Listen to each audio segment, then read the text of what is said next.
Thank you, Cecilia, and good afternoon, everyone. I think I will pass on the microphone as I have been instructed. And without further ado, I would like to introduce Professor Andrew Flewitt, who is a professor and head at electronic engineering at the Department of Engineering and co-lead of Precision Health Initiative.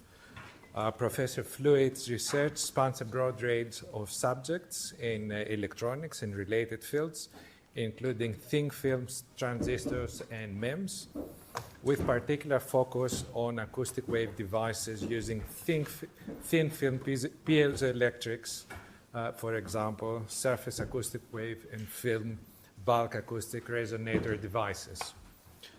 He's obviously very interested in applying those technologies in healthcare across a broad range of clinical applications. And over to you. So firstly, thank you very much for inviting me to talk this afternoon.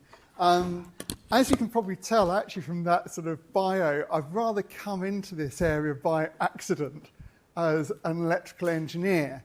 And I think one of the things that I think I was very guilty of in the past was thinking that I could sit with my research group over cups of tea in the tea room and solve the world's problems.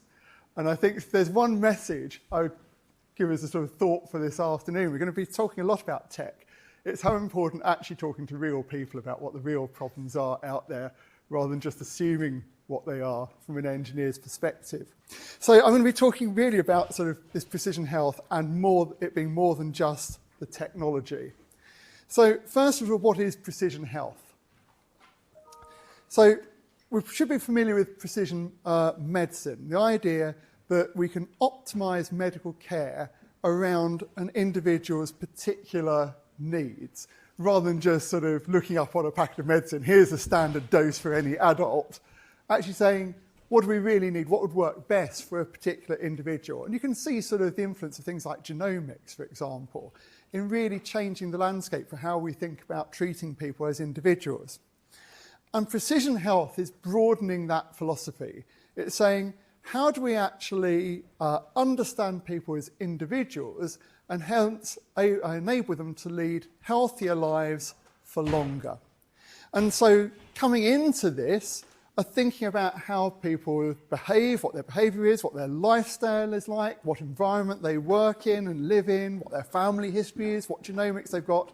And what comes out of that, hopefully, through precision health, is by understanding that individual, helping them live a sort of healthier life for longer, having a better quality of life.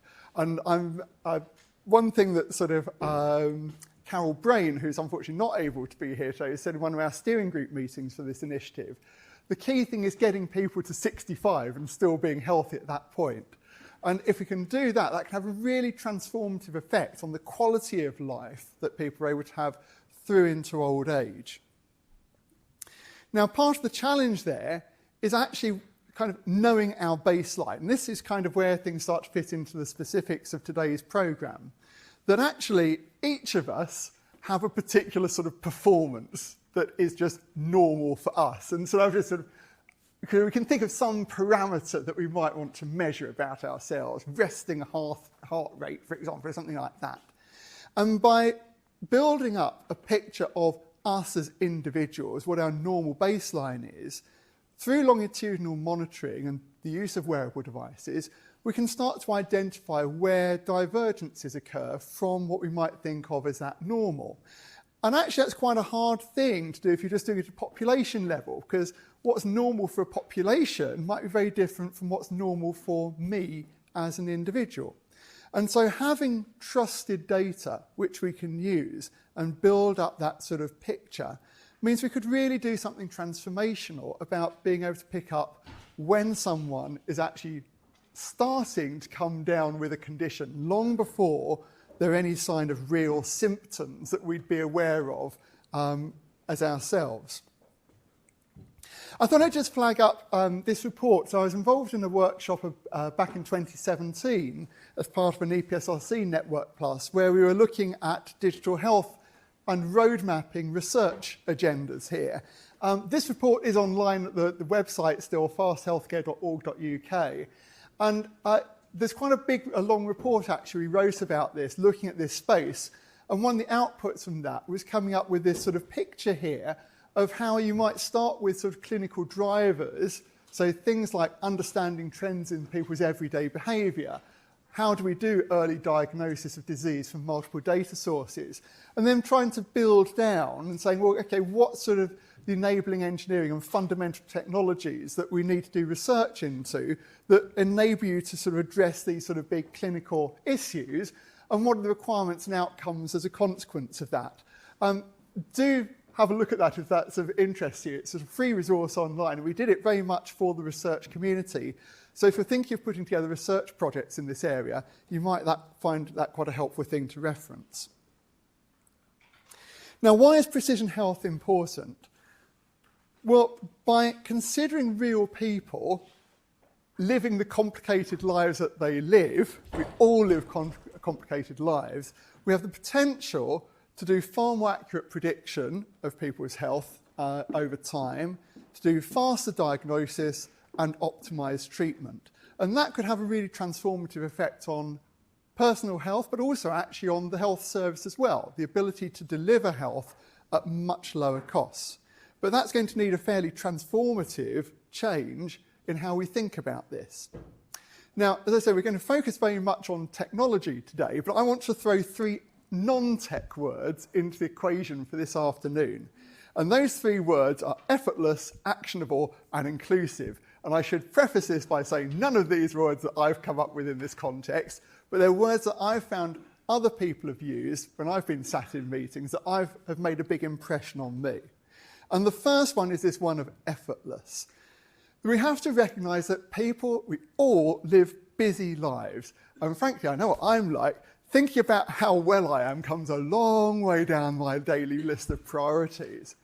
And so actually, unless we make it really effortless to get information about people's health and well-being and make it pretty effortless for them to do something about it, stuff ends up just being a research curiosity or a sort of a tool, a wristband that a few people use, but just really isn't widely taken up. The second one is actionable. It's actually pretty easy to generate data and give it to someone.